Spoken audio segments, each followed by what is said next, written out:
हाँ, स्टार्ट किया जाए इसका क्वेश्चन। हाँ, ये पहला क्वेश्चन है। म्यू दिया है √2, यहाँ एंगल 30 डिग्री। अच्छा, 30 डिग्री ये पॉलिश है और रेस इस पर नॉर्मली गिर रहा है। रेस ब्रिज पर नॉर्मली गिर रहा है। A, B, C क्वेश्चन लिखो। In given figure, ray incident normally on AB surface. In given figure, ray incident normally on AB surface, and after reflection through the AC surface,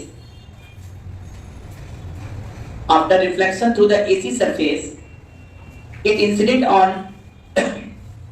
BC surface. Find the angle of deviation. Find the angle of deviation. दूसरा question, हाँ, find the angle of deviation when ray emerge out from the prism. ये angle 4 degree है। Mu 3/2। रे ऐसे दिखाया जा रहा है और मिरर ऐसे रखा गया है। Find the angle of deviation. Find the angle of deviation. Find the angle of deviation of ray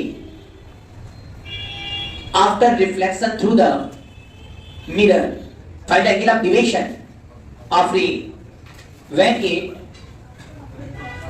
after reflection through the plane mirror. Third, ये 6 डिग्री है। म्यू 3/2। मिरर ऐसे लगा हुआ है। रे ऐसे ही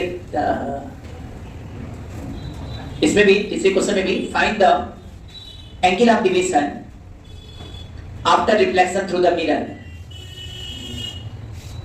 find the angle of deviation after reflection through the mirror. हो गया? कितने क्वेश्चन हो गए? एक और क्वेश्चन लिखिए।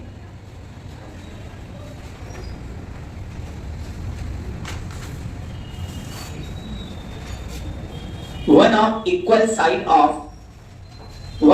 next question है ये। one of equal side of isosceles triangle is silvered. One of equal side of isosceles triangle is silvered.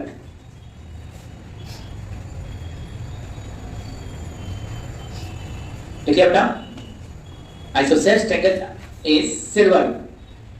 A ray incident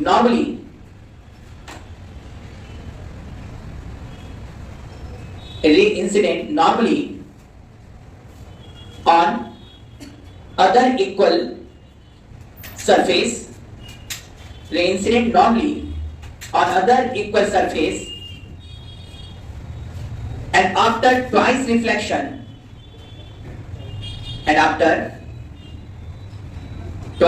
reflection,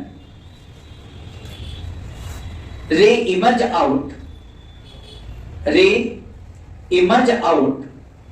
from the base of isosceles triangle. Normally, ऐसे ray emerge out normally from the base of isosceles triangle. ठीक है? Find the angle of prism. एक और question, ये angle 53 degree दिया हुआ है। लिखिएगा, parallel beam containing wavelength 4000 angstrom and 5000 angstrom. Parallel beam containing wavelength 4000 angstrom and 5000 angstrom. Incident normally on side AB. Incident normally on side AB. of given triangle, of given triangle, yeah, of given prism. The refractive index is given by 1.20 plus b by lambda square. Refractive index is given by mu equal to 1.20 plus b by lambda square. If one of wavelength just not emerge out from surface AC, if one of wavelength just not emerge out from the surface AC, whereas other wavelength emerge out from the surface AC, whereas other wavelength emerge out from the surface AC. What is the value of B? What is the value of B? Next question. ऐसे print बना है, यह angle 40 degree, ये वाला angle 70 degree, रे इस पर गिर रहा है और यहां से निकल रहा है ए बी सी डी. लिखिएगा at what incidence angle ray incident on surface A B for which the deviation of emergent ray is minimum. Refractive index of prism is 3/2. A few minutes later. चलो question शुरू किया जाए. ये रे ऐसे गिरा ना बेटा यहाँ पर, क्या ये सीधे यहाँ पहुंचेगा? यहाँ पहुंचा तो ये एंगल कितना होगा जल्दी से बताओ. 30 डिग्री एकदम सही है. और ये वाला एंगल तुम समझ लोगे ना, ये 30 ये 90 दिख रहा है, तो ये एंगल अब यहां से रे क्या तुम लोग को लग नहीं रहा है कि ऐसे यहां पहुंचेगा, क्योंकि ये एंगल 30 डिग्री होगा और ये एंगल 60 करिए, ठीक है. और ये 60 तो ये वाला एंगल भी, और ये 60 तो ये वाला एंगल भी 30 डिग्री. दिख रहा है. अच्छा, अब क्या रेज यहां से निकलेगा कि नहीं? यहां से हम किस एंगल पर निकलेगा? √2 into sin 30. sin 30 माने 1/2. समझ लो ना, यहां लगा रहे, अप्लाई करें. √2 into sin 30 equal to 1 into sin r. ये sin r हो जाएगा. r ये वाला एंगल, निसंदेह ये r इक्वल टू 45 डिग्री. हमसे पूछा है एंगल ऑफ डिविएशन. सब जगह का डिवीजन निकाल के जोड़ दो. अब 3 जगह कहानी है, तीनों जगह का जोड़ दो. पहला नॉर्मली गिरा तो यहाँ तो डिवीजन, यहाँ 30 डिग्री है, ग्लासिंग एंगल 60 डिग्री, याद है ना. और ये किस डायरेक्शन में बेटा? क्लॉकवाइज. तो डेल्टा 2 तुम्हारा हो गया 60 होगा, ये 120 डिग्री क्लॉकवाइज. इधर देखो ये 30 पर गिरा और रे बाहर निकलते समय इधर डिवेट हो गया. निसंदेह ये 30 और ये पूरा 40 है, तो डिविएशन 15 डिग्री है. क्या डायरेक्शन इधर की तरफ है कि नहीं? और ये डायरेक्शन है क्लॉकवाइज है. कुल आया 135 डिग्री क्लॉकवाइज. खेल खत्म. कितने लोग का यहां तक सही हुआ है? आसान क्वेश्चन था. अरे बोलो, आसान क्वेश्चन था. अब चलो इस वाले क्वेश्चन को, ये रे ऐसे क्या, भले ये थोड़ा सा यहाँ हुआ होगा फिर यहाँ हुआ होगा, लेकिन जब हम लोग देखी कि एंगल 4 डिग्री है तो तुरंत समझ में आ गया डिविएशन डायरेक्ट मारेंगे μ-1 into a से. याद है ना, जब एंगल और प्रिज्म बहुत छोटा हो तो डिविएशन का फॉर्मूला हम लोग लगाना पसंद करेंगे μ-1 into a. मतलब यदि हम इसको आगे बढ़ाएं और इसको पीछे तो ये डिविएशन होगा. और μ-1 3/2 -1 1/2 into 4 डिग्री कर दो तो करीब करीब 2 डिग्री आ जाए. यहां पर भी नहीं गिरेगा किस एंगल है बेटा? 2 डिग्री पर. क्या रिफ्लेक्ट होकर इधर आ जाएगा कि नहीं? ये आ रहा है कि नहीं आ रहा? अब डिविएशन डेल्टा 1 इक्वल टू कितना हो गया? 2 degree. Deviation delta 1 equal to 2 degree की डायरेक्शन में है ये क्लॉकवाइज, 2 डिग्री क्लॉकवाइज। ये 2 डिग्री है ना, और ये एंगल 88 डिग्री। रे ऐसे जा रहा है और रिफ्लेक्शन के बाद इधर आ गया। क्या ये डायरेक्शन तुमको समझ में आ रहा है कितना हो गया? ये ध्यान दो, तो ये क्लॉकवाइज की एंटी क्लॉकवाइज पहले ये बताओ। और यहां भी क्या था? अब डेल्टा 2 तुम लिखोगे 2 थीटा ना, क्लासिकल थीटा माने 176 हो जाएगा, 88 डिग्री है, 176 डिग्री क्लॉकवाइज। तो टोटल डिविएशन आया 178 डिग्री क्लॉकवाइज। बोलिए आया कि नहीं है? इसमें कभी कभी ऐसा भी क्वेश्चन पूछता है कि मिरर को कितना रोटेट कर दे कि रे अपना पाथ रिट्रेस कर जाए। ध्यान देना, ये 2 डिग्री है ना, और यदि हम इसको 2 डिग्री है, 2 डिग्री है, टोटल 4 डिग्री है, और रिफ्लेक्टेड रे को 4 डिग्री घुमाना है, तो मिरर को केवल 2 डिग्री घुमा दो। ऐसे भी सोचो ना, ये नॉर्मल है, नॉर्मल इसको कोइंसाइड कर जाए तो हो जाए। और नॉर्मल करने के लिए हमको इसको कितना एंगल घुमा देना होगा मिरर को? मिरर को 2 डिग्री किस डायरेक्शन में? इधर। इधर कौन सा डायरेक्शन है? क्लॉकवाइज। मिरर को 2 डिग्री क्लॉकवाइज घुमा दो, रे अपना पाथ क्या कर जाएगा? रिट्रेस। ये भी पूछ सकते थे कि मिरर को कितना रोटेट किया जाए कि रे अपना पाथ रिट्रेस कर जाए, तो आंसर होगा 2 डिग्री रोटेट कर दें तो रे अपना पाथ रिट्रेस कर जाएगा। क्या ये बात भी कंप्लीट हो गया सबका? आइए अब इसको भी देख के कंप्लीट किया जाए। चलो, यहां से रे आया, बेचारा यहां गया, यहां से फिर यहां आ जाएगा। निसंदेह ये ऐसे जा रहा था, इसको पीछे बढ़, इसको पीछे बढ़ाओ, यहां आ जाएगा। ये डिविएशन निकालना है। ये डिविएशन फिर लगेगा म्यू माइनस 1, 3/2 माइनस 1, 1/2, 1/2 इंटू 6 कर दो, कितना जाएगा? 3 डिग्री। और ये 3 डिग्री यहां से डिवाइड हुआ, यहां भी गिरा 3 डिग्री पर, और ये ऐसे चला जाएगा।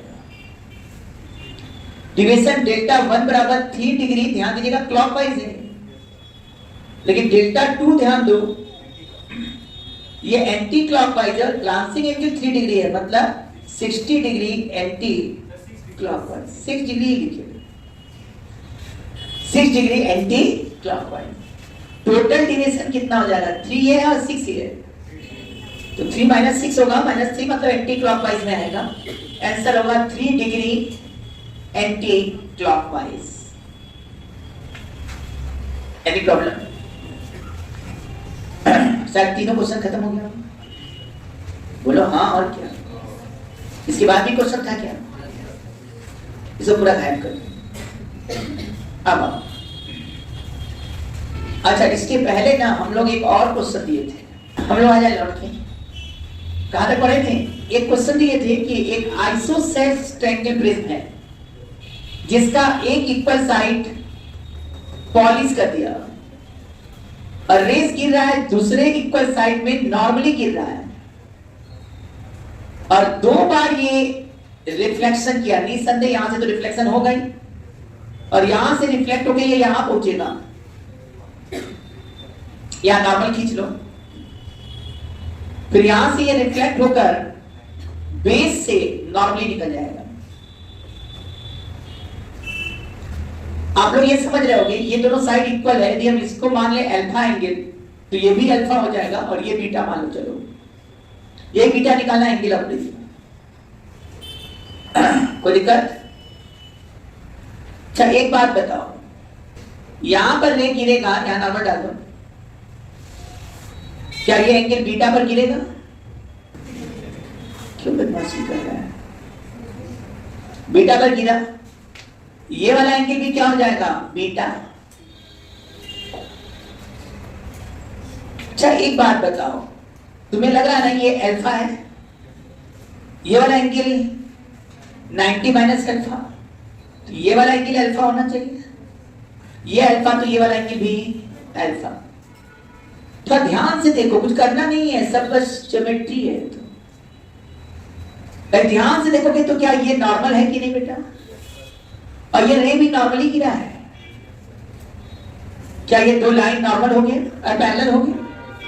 और ये रेस उसको काट रहा है। क्या यह वाला एंगल पूरा और ये वाला एंगल अल्टरनेट एंगल होने के कारण बराबर हो जाएगा? तो शायद हम बताना चाहते हैं अल्फा बराबर, अब बताओ तीनों एंगल का सम 180 डिग्री होता है। आइए, beta plus alpha equal to 180 degree. अब ध्यान दीजिएगा, beta plus 2 alpha equal to 180। क्या अल्फा का वैल्यू 2 बीटा है कि नहीं? अल्फा 2 बीटा करोगे तो ये 4 बीटा हो जाएगा। 4 beta plus beta 5 beta, beta equal to 36 degree.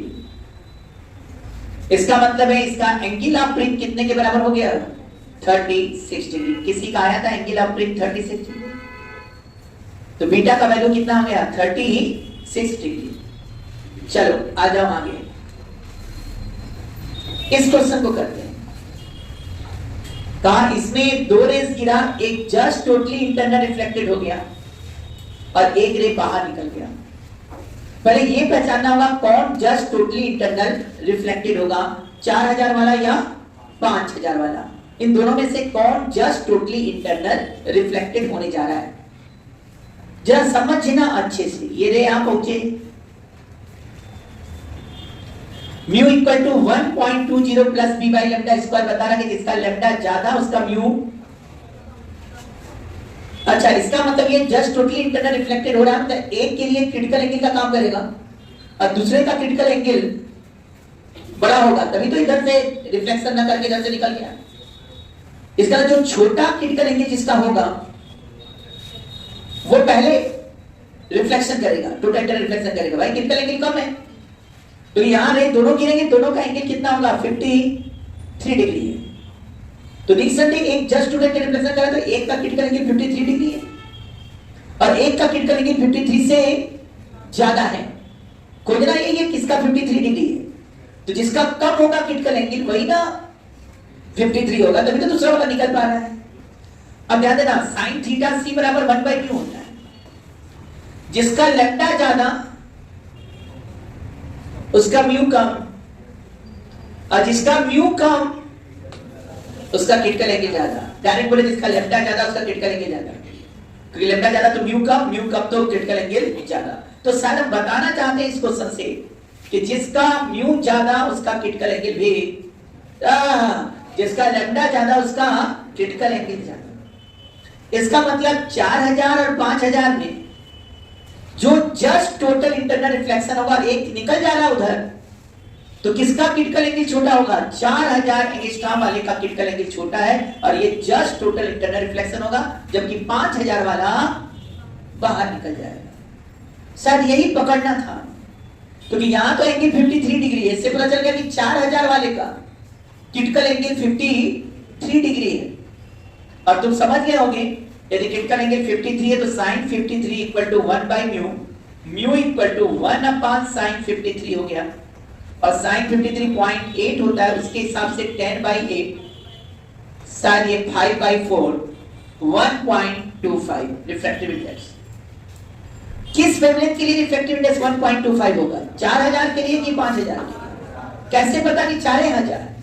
तो कह रहा है एक का जस्ट टोटल रिफ्लेक्शन और एक निकल रहा है, तो जिसका क्रिटिकल एंगल कम होगा उसी का ना जस्ट टोटल रिफ्लेक्शन है। अरे ये कहता कि इधर से कोई नहीं निकल रहा और एक का जस्ट टोटल रिफ्लेक्शन हो रहा है, तो इसका मतलब एक पहले ही हो गया टोटल रिफ्लेक्शन। लेकिन यहां ऐसा नहीं करेगा, कह रहा है एक का जस्ट टोटल रिफ्लेक्शन हो रहा है और एक बाहर निकल रहा है। इसका मतलब एक का क्रिटिकल एंगल 53 से ज्यादा है, तभी तो 53 डिग्री पर वो टोटल रिफ्लेक्शन नहीं हुआ, और एक का क्रिटिकल एंगल 53 डिग्री है। किसका होगा 53? जिसका कम है क्रिटिकल एंगल। कम है किसका क्रिटिकल एंगल? जिसका वेवलेंथ कम है, 4000 वाला। इसका मतलब म्यू 1.25 है। किसके लिए 1.25 है भाई? 4000। बोल ज्यादा रहे कर कम रहे। 4000 का मतलब यदि तुम लोग इसको मीटर में लिखो तो 4 × 10⁻⁷ 4000 एंगस्ट्रॉम है, और स्क्वायर करोगे तो 16 × 10⁻⁴। भाई समझ रहे हो ना? 4000 एंगस्ट्रॉम है, ये 4 × 10⁻⁷ जानते हो ना, एक एंगस्ट्रॉम इक्वल टू 10⁻10 मीटर। अब इसको इधर लिख दो 0.05 equal to B upon 16 into 10⁻14 है, इसको उधर फेंको। b इक्वल टू हमें लग रहा है 0.8 क्या भाई 0.80 इंटू 10⁻14 या 8.0 इंटू 10⁻15 मीटर स्क्वायर आंसर आ चुका।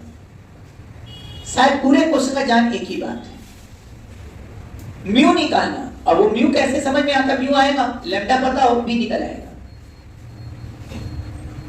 अब म्यू की निकला एक जस्ट टोटल इंटरनल रिफ्लेक्शन हो रहा है, इसका मतलब किसी एक के लिए क्रिटिकल एंगल क्या होने वाला है 53 डिग्री, तभी तो जस्ट टोटल इंटरनल रिफ्लेक्शन हो रहा है। किसका एंगल 53 होगा तो क्वेश्चन पढ़ना पड़ेगा। एक यहीं से जस्ट रिफ्लेक्ट हो रहा है, टोटल इंटरनल रिफ्लेक्ट हो रहा है, दूसरा यहां से निकल रहा है, मतलब जिसका क्रिटिकल एंगल कम है वही वहां पर जस्ट टोटल इंटरनल रिफ्लेक्शन हो रहा है, क्योंकि उसका क्रिटिकल एंगल 53 और दूसरे का 53 से ज्यादा है, तभी तो वो इधर से ही मर जाऊंगा। अब यहां से पता लगा लिए लैम्डा जिसका कम होगा उसका क्रिटिकल एंगल कम, क्योंकि लैम्डा कम म्यू ज्यादा तो क्रिटिकल एंगल कम। ऑटोमेटिक 4000 वाले का टोटल इंटरनल रिफ्लेक्शन होगा, इसका मतलब जो 53 डिग्री एंगल आ रहा है क्रिटिकल एंगल वो 4000 वाले के लिए। तो मैंने यहाँ म्यू निकाल लिया यहां से और यहाँ म्यू पुट कर दिया, लैम्डा रख दिया, बी निकल कर आ गया। ये एकदम टेक्निकल क्वेश्चन था, थोड़ा सा बुद्धि लगाते तो ये लगता, लेकिन एक बार लगाने के बाद आया समझ में कुछ। ये सब पढ़े थे ना, आइए इसका भी काम तमाम। इसमें पूछा जा रहा है what is the minimum angle of deviation. Minimum angle of deviation क्या है यह पूछा गया है। आ रहा है कि नहीं भाई? हाँ, अब आ जाओ। क्या बोला था इसमें बोला था मिनिमम डिविएशन। तुम समझ रहे हो रे, इस पर गिरा और इससे निकला, तो इससे क्या मतलब, इसको पीछे बढ़ाओ और इसको पीछे बढ़ाओ, ये काम करेगा एंगल ऑफ प्रिज्म का। अब थोड़े से भी बुद्धिमान हो तो 80 40 80 एंड 40 120 मालूम है। The sum of interior angle और the interior angle of triangle is 180 degree. और ये 120 हुआ तो ये एंगल कितना हो जाएगा भाई 60 डिग्री हो जाएगा बेटा। ये 60 हो गया, क्या आप ये बता पाओगे यहाँ का एंगल कितना होगा? क्या ये एंगल 60/2 होगा कि नहीं? तो R का वैल्यू कितना आ गया जल्दी से बताओ 30 डिग्री। क्यों 30 डिग्री? समझ रहे हो ना? मिनिमम डिविएशन का condition, for minimum deviation I should be equal to I dash and R should be equal to R dash. It means what? R equal to A/2 because R plus R dash equal to AR. R equal to R dash, it means R equal to A/2. A is 60 degree, 60/2 30 degree. क्या आप लोग calculate कर पाएंगे? क्या भाई आई ना पूछा था?